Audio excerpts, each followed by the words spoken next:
볼게요. 일단 우리가 6단원에서 주로 배우는 내용들은 물질이 가진 특성에 대해서 이야기를 했어요. 그렇죠? 물질의 특성은 순물질과 혼합물 중에 누구만 가지는 거야? 순물질이 가지는 고유한 특성이다라고 생각하시면 되는 거예요. 그리고 이번에 배울 이 혼합물의 분리에서의 이 혼합물은 순물질 몇 개가 합쳐진 거지? 그렇지, 2개 이상이 합쳐졌다라고 보면 돼요. 따라서 혼합물을 굳이 또 분리하겠다는 것 자체는 순물질과 순물질 2개를 분리하겠다 이 얘기야. 그치? 그러려면 어떻게 해야 돼? 각 순물질별로 가지고 있는 물질의 특성에 있어서 그 차이가 크면 클수록 어때? 얘 따로 분리하고 얘 따로 분리할 수 있잖아요. 그렇죠? 그래서 혼합물을 분리하겠다는 것 자체가 물질이 가진 특성을 가지고 분리를 해내겠다라는 거라서 물질의 특성을 이용합니다. 첫 번째로 우리가 배웠던 물질의 특성은 끓는 점, 녹는 점, 어는 점에 대한 거였죠. 그 중에서도 끓는 점만 가지고 그냥 분리하는 방법을 배워볼 거예요. 끓는 점에 있어서 차이를 보이면 그 다음 두 번째 밀도에 있어서도 차이를 보이면 분리할 수 있어 없어? 있겠죠? 밀도가 달라지면 일단 기본적으로 뭐가 달라져요? 얘네들이 차지하는 높이가 달라져요. 어떤 거는 아래로 가라앉고 어떤 건 위에 이렇게 뜨게 되면 그 차이로 인해 분리가 가능해질 수 있죠. 그렇죠? 그래서 밀도 차이로 분리하는 방법이 두 번째고, 일단 세 번째가 용해도에 있어서의 차이. 용해도는 좀 구체적으로 이 용해도 자체를 따진다면 얘는 뭐야? 어떤 온도에서 물 100g에 최대로 녹을 수 있는 뭐의 양? 용질의 양이 바로 용해도였잖아. 그렇죠? 그 차이로 용해도 차를 설명하기도 하고요. 또는 그냥 용해라는 현상 자체가 뭐야? 녹는 거잖아. 그렇지? 어떤 것은 녹고 어떤 것은 녹지 않는 것도 용해도에 있어서 차이를 보인다라고 할 수 있어 없어? 있겠죠? 그래서 어떤 건 녹고 어떤 건 안 녹고 해서 뭐 걸러내는 그런 작업을 하는 게 용해도랑 조금 관련이 있을 수도 있는 거예요. 됐어? 그래서 이렇게 총 3가지의 물질의 특성을 이용을 할 거고, 마지막으로 이제 이야기를 하는 게 크로마토그래피라고 하는 건데, 크로마토그래피는 뭐 도핑 테스트, 색소를 추출하는 데 주로 많이 사용을 하죠. 그래서 잉크 같은 거 찍어가지고 그 잉크 속에 어떤 물질들이 들어있는지를 이 용질의 속도 차이를 가지고 설명을 할 겁니다. 그럼 조금 이따가 한꺼번에 정리하는 설명할게요. 자, 일단은요, 교재는 몇 페이지냐면 182페이지부터 그냥 쭉 보시면 될 거예요. 그리고 프린트는 요거 이제 보면서 같이 하면 좋을 것 같습니다. 네.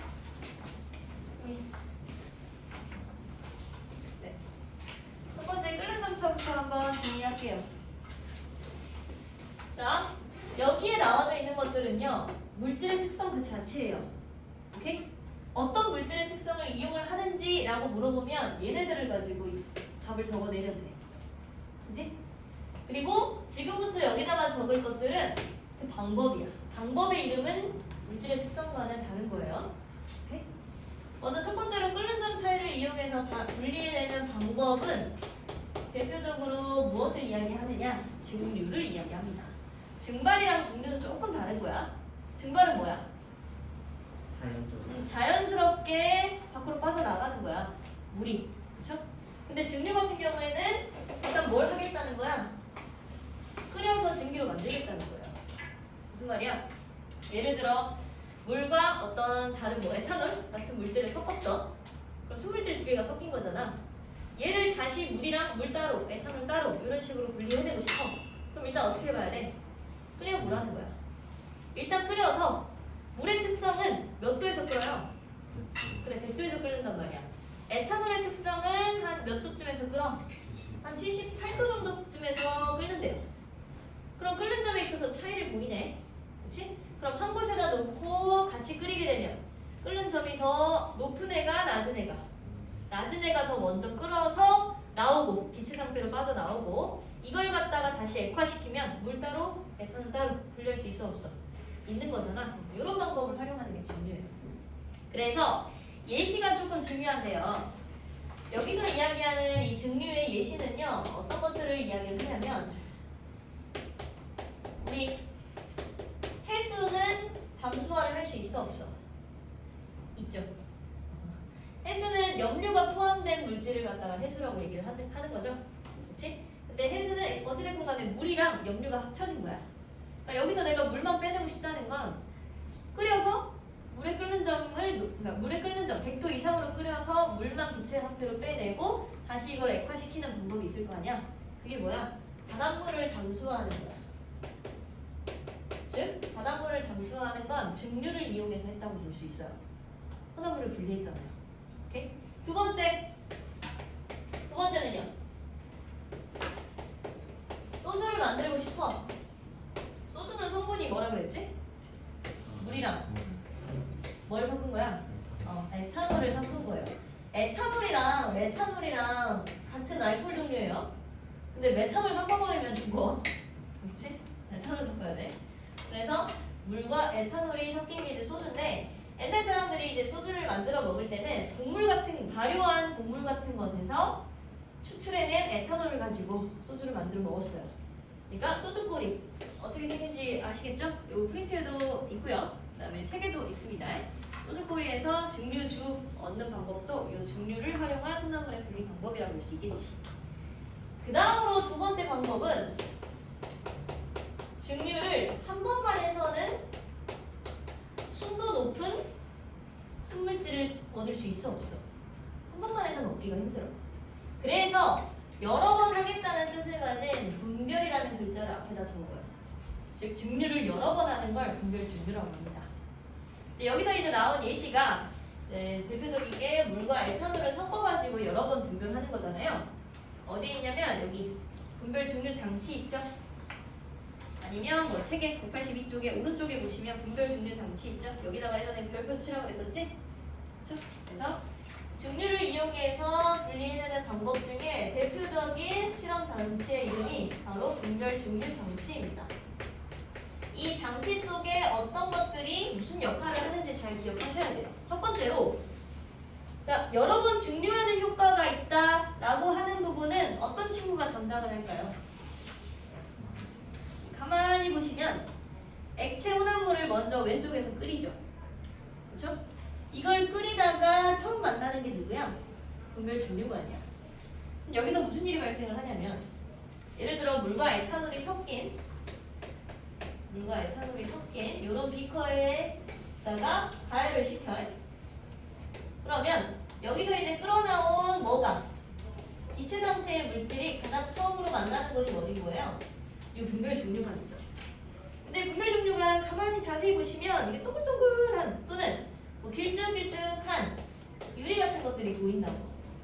얘가 담당하는 게 뭐냐면 기체 상태가 된 에탄올, 왜냐면 에탄올이 끓는 점에서 났죠.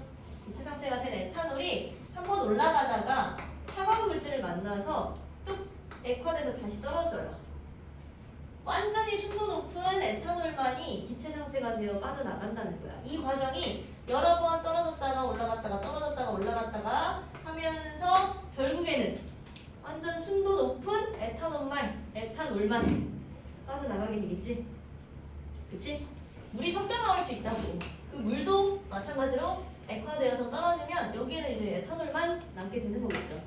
그래서 여러 번 증류하는 효과가 있는 이 장치 이름은 분별 증류관이라고 적어주시면 돼요.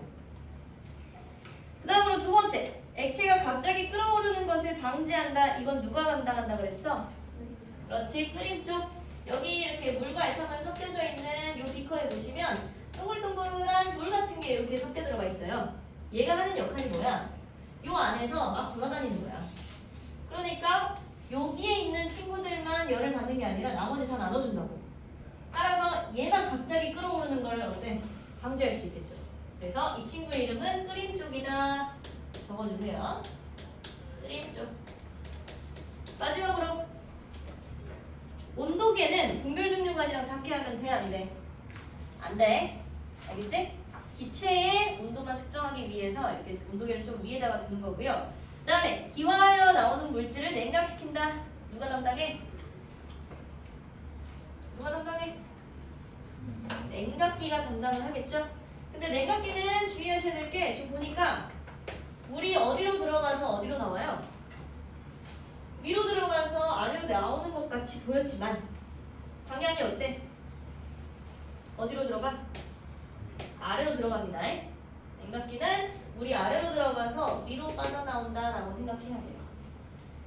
그리고 이 냉각기는 이제 여기에 이제 긴 관이 있는 거야. 그러니까 기체가 요 안으로 드나드는 거고, 네? 그리고 요거 이제 감싸는 어떤 유리관이 냉각기를 담당하는 건데 아래에서부터 이렇게 쭉 채워가지고 올라온다는 거죠. 됐어요? 그래서 분별 증류 장치의 어떤 구조도 잘 보시면 되고요. 요거랑 이제 또 잘 나오는 것 중에 하나가 뭐야? 분별 증류 하면 뭐가 딱 떠올라? 원유의 분별 증류가 딱 떠올라야 돼요. 원유는 뭐야? 원유. 우리가 지금은 뭐 전기차로 많이 바꾸고 있지만은 예전부터는 뭐 계속 석유를 가지고 자동차를 굴렸잖아요. 그렇죠? 그래서 원유는요, 휘발유, 경유, 뭐 등유 이런 친구들의 완전히 원래 형태야. 가장 처음 깼을 때의 그 기름 덩어리라고. 그게 원유야. 근데 이 원유는 끓이면 끓일수록 그 안에 들어있는 물질들이 따로따로 분리가 될 수 있어. 어떤 식으로?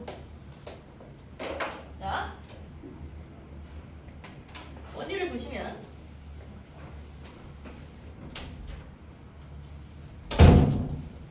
자, 내가 만약에 원유를 갖다가 요 기름통에다가 주입을 해. 됐어? 주입을 하게 되면 원유는요, 일단 기본적으로 석유, 그 다음에 석유가스, 그리고 휘발유, 등유, 경유 이런 것들이 다 섞여있는 하나의 혼합물이야. 오케이? 그러면 아까 물과 에탄올을 끓일 때 누가 더 먼저 끓어나온다 그랬어?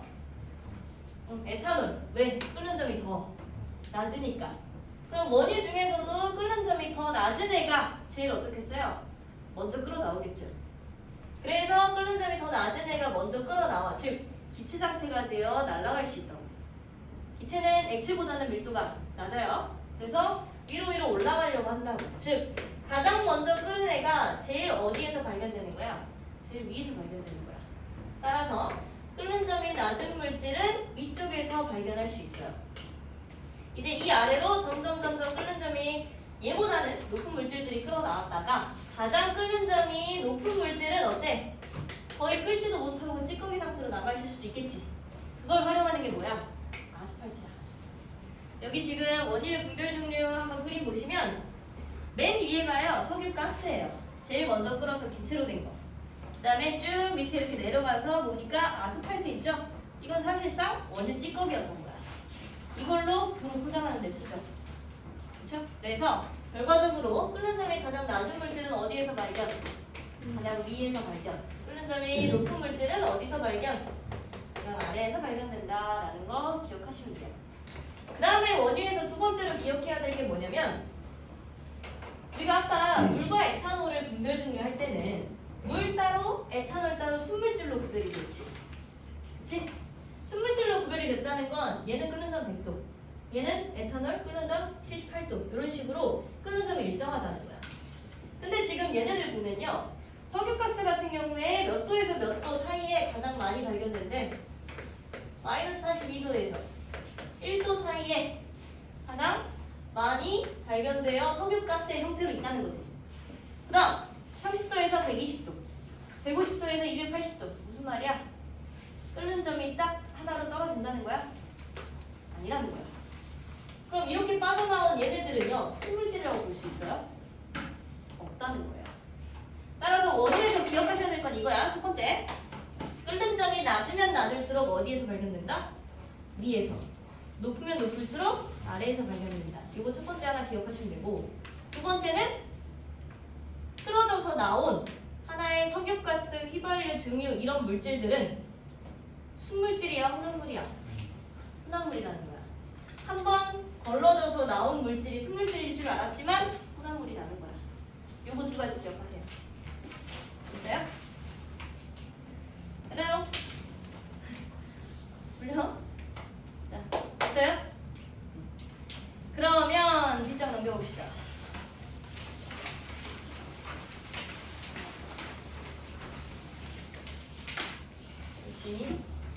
셋이 2시 안에 있어야겠죠?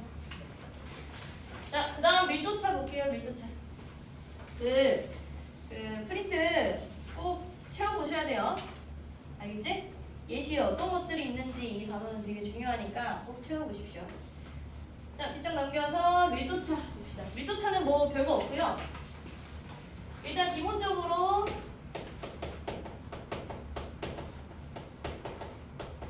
고체 혼합물을 분리하는 방법과 액체 혼합물을 분리하는 방법이 살짝 달라요. 뭐 기본 로직은 똑같아. 밀도 차이가 있다는 건 위아래로 나뉜다는 거. 이건 똑같아. 근데 고체 혼합물의 그러니까 고체 혼합물을 분리하겠다는 건 어떤 플라스틱 여러 개가 있어. 오케이? 플라스틱 여러 개가 있는데 이 플라스틱을 그냥 가만히 바닥에다 흩뿌려 놓고는 분리해낼 수 있어요? 있어요? 없잖아. 그럼 고체 혼합물을 분리하는 방법은 반드시 뭐 하나가 더 필요할까? 그렇지? 고체 혼합물을 분리해내기 위해서는요, 가만히 바닥에다가 떨궈 놓고서는 분리할 수 없어요. 즉, 얘네들의 밀도에 있어서 차이를 보이게끔 해줄 수 있는 뭐를 집어넣어야 돼? 액체를 하나 집어넣어야 돼. 자, 그러면 어떤 플라스틱 여러 개를 갖다가 액체에다가 집어넣었어. 물 같은 거에다가 집어넣었어. 그럼 밀도가 큰 건 어디로? 아래로 떨어지려고 할 거고, 밀도가 작은 건 위로 떠오르려고 하겠죠. 그럼 예를 들어서 얘의 밀도가 뭐 한 1.4, 얘의 밀도가 뭐 한 0.9라고 치자. 그럼 이 액체의 밀도는 얼마여야 적당하겠어요? 그렇지. 얘랑 얘 사이. 오케이? 그래서 항상 고체 혼합물을 분리해낼 때는요, 반드시 액체 하나가 꼭 필요해요. 무슨 액체? 얘보다는 밀도가 크고 얘보다는 밀도가 작은 애. 오케이? 그래서 고체 혼합물은 이렇게 분리해 주시면 되고, 액체 혼합물 같은 경우에는 요거는 또 실험 장치가 굉장히 중요하죠. 무슨 실험 장치를 많이 써? 그렇지. 분별 깔때기. 분별 깔때기 기억하셔야 됩니다. 분별 깔때기의 특징은요, 첫 번째로 이렇게 꼭지가 하나 있고요. 자, 천아, 정신 차려. 일어나. 돌리면. 그 다음에 얘를 덮어줄 수 있는 뚜껑 같은 마개가 하나 필요합니다. 대충 이래요. 요 안에다가 이제 액체 혼합물을 집어넣겠다는 소리는 일단 기본적으로 이건 알아야 돼. 우리가 밀도 차이를 통해 어떤 혼합물을 구별을 하겠다는 건 위 아래를 구별 짓겠다는 거잖아. 그치? 그럼 내 눈으로 이걸 확인할 수 있어? 있어야 돼. 마찬가지로 액체 혼합물이 차이를 보인다는 걸, 즉 위아래가 나뉜다는 걸 보려면 얘네가 잘 섞이면 될까 안 될까? 잘 섞이면 되지도 않을 뿐더러 색깔도 비슷하면 될까 안 될까? 안 돼요. 따라서 밀도 차이를 이용해서 분리해내고 싶으면요, 섞이면 돼 안 돼? 섞이지 않아야 돼요. 즉 물과 기름은 섞여 안 섞여? 안 섞인단 말이야. 가만히 놔두면 물은 아래층에, 기름은 위층에 떠서 이렇게 존재를 한다고. 그러니까 내 눈으로 누가 밀도가 더 큰지 알 수 있어 없어? 있잖아. 오케이? 따라서 섞이지 않아야 밀도 차이를 가지고 분리할 수 있어요. 그럼 반대로 끓는 점차는요? 섞여도 될까요? 안 될까요? 네, 됩니다. 얘는 섞여도 돼요. 물이랑 에탄올 섞여도 돼요. 물과 에탄올 같은 경우에는 둘 다 무슨 색이야? 하얀색이야. 흰색이고 끓는 점만 차이를 보이는 거야. 즉 끓여봐야 안다는 거야. 끓여봐야 아는 것들은 끓는 점 차이를 가지고 분리를 해내는 거예요. 그렇지 않아도 눈으로 보이면 밀도 차이를 하는 거죠. 오케이? 그래서 액체 혼합물을 분리하는 방법은 일단은 섞이지 않아야 돼. 대표적인 게 물과 기름 또는 참기름과 간장. 잘 나와요. 자, 그리고 이 분별 빨대기를 사용하는 방법 첫 번째, 물을 먼저 분리해내고 싶어. 그럼 어딜 돌리면 돼? 재현아 일어나라. 된다. 어딜 돌리면 돼? 이거 뭐야? 꼭지. 오케이? 꼭지를 돌리면 물이 빠져나올까요? 안 나올까요? 안 나옵니다. 왜 그러냐면 이거 빨대 가지고 한번 이야기했었지. 너네 빨대 해봤어? 안 해봤어? 해봤어? 알려줬잖아. 한번 쭉 빨아당겨서 입으로 이 빨대를 막아. 그리고 나서 어딜 돌아다니면 이 빨대 속에 있는 물이 흘러요? 안 흘러요? 안 흐릅니다. 절대 안 흘러요. 왜 그럴까? 그 이유가 뭐였어? 그렇지. 대기압을 못 받아서요. 만약에 마개를 닫은 채로, 얘를 막은 채로 그냥 물만 내려보내고 싶어서 이걸 따잖아요. 그러면 중력이 작용하지 않아요. 오케이? 대기압이 눌러줘야 얘가 내려오는 거예요. 따라서 꼭지를 돌리려면 먼저 마개를 따야 돼요. 오케이? 대기압을 받게끔 해준 다음에 꼭지를 돌려서 얘를 빠져나오게 하는 게 첫 번째겠지? 오케이? 그 다음에 두 번째로 이 기름은 어떻게 분리해? 같은 곳으로 내려보내야 돼? 아니잖아. 여기 있는 애들은 같이 섞여 있을 거 아니야? 그러면 이건 분리했다고 볼 수가 없잖아요. 그러니까 얘는 어떻게 해야 돼? 스포이드, 알죠? 스포이드로 쭉 빨아당겨서 빼내거나 또는 얘를 따라가지고 기름을 위로 빼내는 게 맞아요. 이게 분별 빨대기 사용 방법. 됐어? 됐죠? 어려운 거 없습니다. 자, 그래서 여기가 이제 뭐 고체 혼합물의 분리 방법이고 액체 혼합물은 요 밀도차를 이용하는 분별 깔대기를 하라는 거. 요 아래다가 뭐 책에 있는 것들 한번 싹 정리해 보세요. 오케이? 네. 속리체험 접시랑 측정기 이런 것도 고체 혼합물을 분리하는 방법 중에 하나였죠. 그렇지? 그다음에 키즈라는 것도 고체 혼합물. 그다음에 신선한 달걀 고르는 방법. 달걀은 신선하면 신선할수록 아래로 내려가 위로 올라가. 그렇지, 아래로. 왜냐면 그 속에 계란 속에 기포 덩어리가 들어가지 않거든. 오케이? 이런 겁니다. 자, 그다음 1장 넘겨서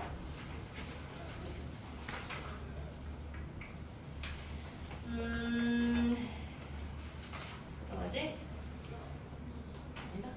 일단 합시다. 우리 송파만 용의도를 안 하긴 했어요. 그치? 그래서 조금 이따가 내가 그냥 용의도 정확하게 설명해줄게. 일단 들으세요. 자, 세 번째 용의도차를 이용하는 방법입니다. 요거 이제 지울게요.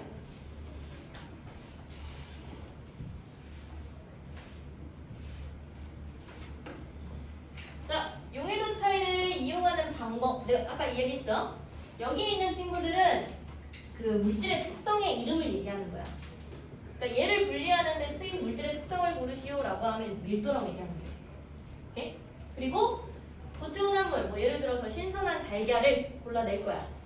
그걸 어떻게 했는지 방법을 적어라라고 하면 고체 혼합물을 밀도 차이로 분리했더라, 또는 증류를 활용했더라, 이런 식으로 적으셔야 돼요.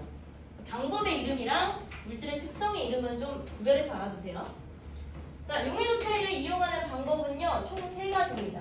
첫 번째로는 걸음이라고 하는 방법이 있어요.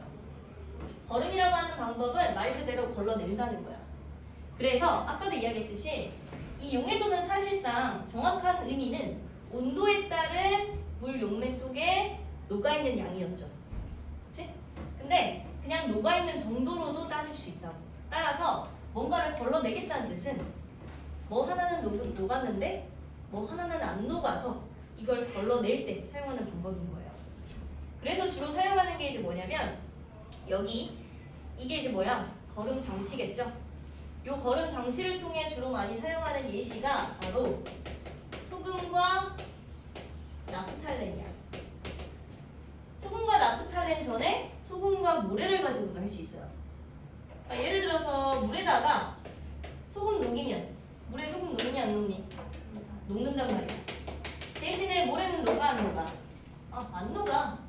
그럼 이걸 갖다가 걸음 장치를 통해서, 걸음 장치는 뭐야? 이렇게 깔때기 하나 만들어 놓고 여기다가 걸음종이 씌우는 거야. 그치? 그럼 걸음종이 속에 걸러져서 나오는 건 누구야? 여기 중에 녹은 거야 안 녹은 거야? 안 녹은 모래가 걸러져 나오고, 녹은 애들은 얘를 빠져나올 수 있으니까 밑으로 걸러져서 당기고 이렇게 하면 둘 다 분리할 수 있어요? 없어요? 있잖아요.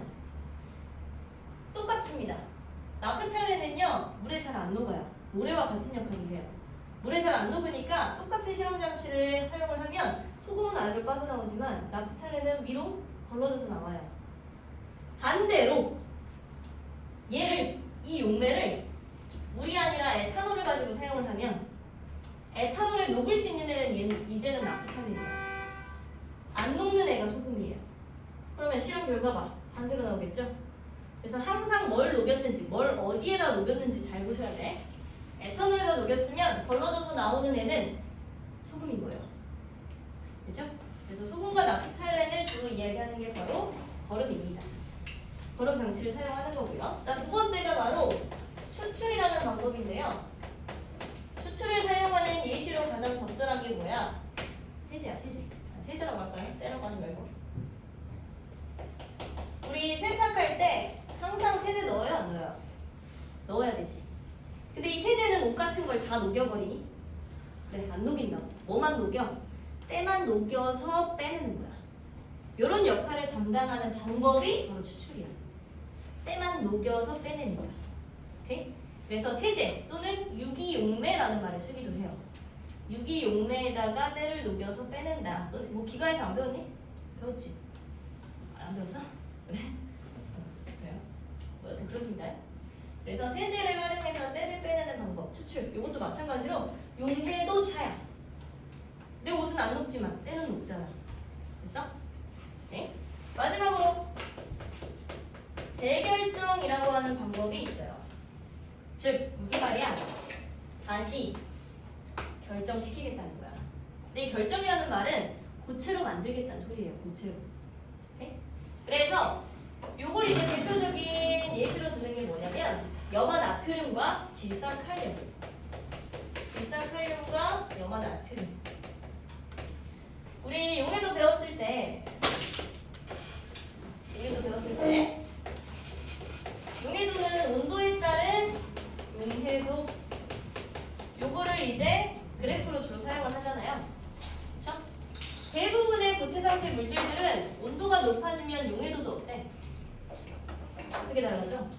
온도가 높아지면 용해도가 증가하죠? 즉 따뜻한 물에 커피가 더 잘 녹는 거야. 제티가 더 잘 녹는 거고.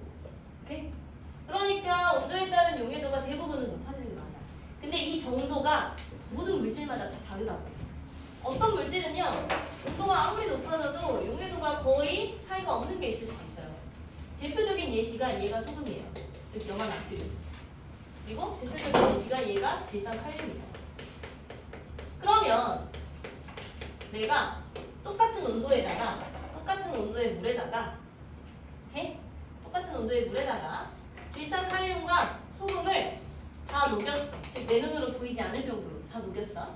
그 말은 포화, 과포화를 이르지 못했다는 거지. 포화 또는 불포화 상태로 만든 거야. 근데 이 온도, 즉 60도씨에서는 충분히 녹을 수 있었던 게 온도가 낮아지면 낮아질수록 녹을 수 있는 양이 점점 주니까 같은 온도로 낮췄을 때 녹을 수 있는 양이 양쪽 다 달라질 거 아니에요? 그치? 근데 어떤 건 온도에 따른 영향을 거의 안 받아. 근데 어떤 건 온도에 따른 영향을 많이 받아. 따라서 그래프 기울기가 이렇게 높아. 그럼 이 말은 무슨 뜻이야? 얘는 녹지 못한 채로 아래로 가라앉은 고체가 있는 반면 얘는 변해도 용해도 차이가 별로 없으니까 그냥 여기에 녹은 상태로 존재할 수 있겠죠. 그럼 나는 여기서 뭐 하는데? 거름장치 사용해서 얘만 걸러내면 되는 거야. 이걸 가지고 활용하는 게 뭐인 거예요? 저 재결정인 거예요. 됐어요? 그래서 재결정은요 어떻게 이야기하기도 하냐면 여기 지금 표에 보시면 얘가 거름, 얘가 추출, 얘가 재결정이에요. 방법의 이름. 근데 거름과 추출은요 용매에 따른 용해도차라고 하기도 해요. 즉 용매, 녹이는 물질이 달라지면 녹는지 안 녹는지가 달라지잖아. 오케이? 녹이는지 안 녹이는지를 판단하는 게 거름과 추출이었잖아. 두 번째, 재결정은요 온도가 달라지니까 속출되는 게 생겼어. 따라서 온도에 따른 무슨 차? 용해도 차이를 이용하는 게 제결적이에요. 약간 어떤 차이인지 알겠어? 네? 용매에 따른다는 건 어떤 건 녹는데 어떤 건 안 녹는 거. 온도에 따른다는 건 온도를 갑자기 낮췄을 때 녹을 수 있는 양이 엄청 줄어버리는, 즉 기울기가 가파른 애가 빠져나오는 거. 오케이? 그러니까 요 차이가 크면 클수록 어떻겠어요? 더 잘 분리할 수 있는 거야. 됐어? 마지막으로 크로마토그래피 볼게요. 여기까지만 하고 싶시다. 자, 마지막으로 크로마토그래피는 여기 이제 나와 있는데 교재는 186쪽에 있습니다. 크로마토그래피의 특징은 꼭 5개 다 적어 보셔야 돼요. 자, 크로마토그래피라고 하는 건요. 얘는 조금 구체적으로 이야기하면 얘는 혼합물을 일단은 분리하는 방법이야. 오케이? 혼합물을 분리하는 방법이기는 한데 얘는 뭐냐면 용매에 따른 무슨 차이를 이용하는 거냐? 속도 차이를 이용하는 거예요. 용매에 따른 속도 차. 그래놓고 크로마토그래피의 어떤 실험 장치는 어떻게 생겼냐면 여기 그림에 나와 있는 거 똑같이 보면 돼요. 예를 들어서 뭐 이런 비커가 있다 치면 여기다가 종이를 하나 설치하고 그 아래에다가 뭐 용매를 이만큼 담습니다. 이 상태로 뭘 할 거냐면 이 용매랑 거의 이 용매 수면 쪽에다가 잉크 하나를 딱 찍을 거야. 한 번, 두 번, 세 번, 네 번 뭐 이런 식으로 여러 번 찍어서 여기다가 찍어낼 거야. 오케이? 됐어? 그러면 이 물에 담긴 종이는요 확산이라고 하는 과정에 의해서 이 용매가 쭉 빨아당겨져요. 오케이? 무슨 느낌인지 알겠어? 쭉 빨아당겨지면서 이 잉크 속에 들어있는 혼합물들을 분리해낼 수 있어. 어떻게? 속도 차이를 이용해서. 그러니까 즉 요 잉크 속에 들어있는 어떤 물질 중에 가장 빨리 움직이는 애는 저 멀리 위에서 발견되겠죠. 그다음 요 잉크 속에 들어있던 그 다음 물질은 이만큼 갖다고 치자. 마지막으로 요 잉크 속에 들어있는 애는 이만큼 갖다 치자. 그래서 A, B, C의 물질로 분리가 됐더래요. 요거 이제 하나로 합쳐지는 거야. 오케이? A, B, C 이런 식으로 나타나겠지? 됐죠? 그러면 이 물질은, 즉 이 잉크는 최소 몇 개의 그 순물질을 가지고 있다라고 답할 수 있어요? 그렇지. 최소 3개. 아직 분리되지 않은 물질들이 있을 수도 있어서 최소 3개라고 답하는 게 맞아. 또는 얘네들이 다 순물질이다라는 조건이 주어지면 얘는 순물질 3개가 합쳐진 혼합물이다라고 답하면 돼요. 오케이? 요걸 활용하는 예시가 이제 뭐야? 도핑 테스트. 우리나라 도핑 테스트 최강 국가야. 제일 잘해요. 그 다음에 색소 같은 거 분리하는 거. 잉크, 색소 분리잖아요. 그렇죠? 엽록소 분리 이런 것들도 할 수 있습니다.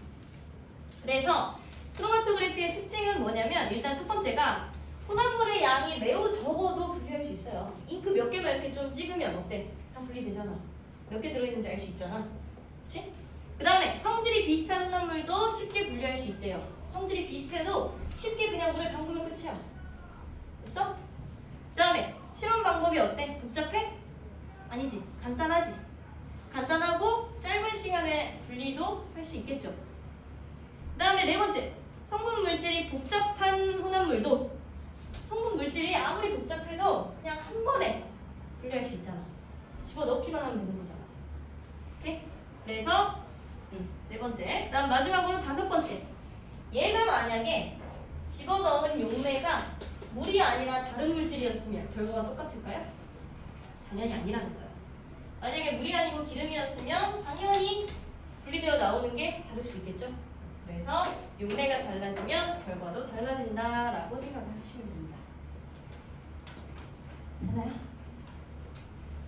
그러면 우리 사플 지금 다 풀려 있죠? 예전에 한번 다 했었어가지고 사플 안 풀려져 있으면 사플 먼저 마무리하세요. 사플 한 번씩 읽어보시고 사플 먼저 마무리하시고 그 다음에 사플 다 풀려져 있으면 프린트물 풉시다.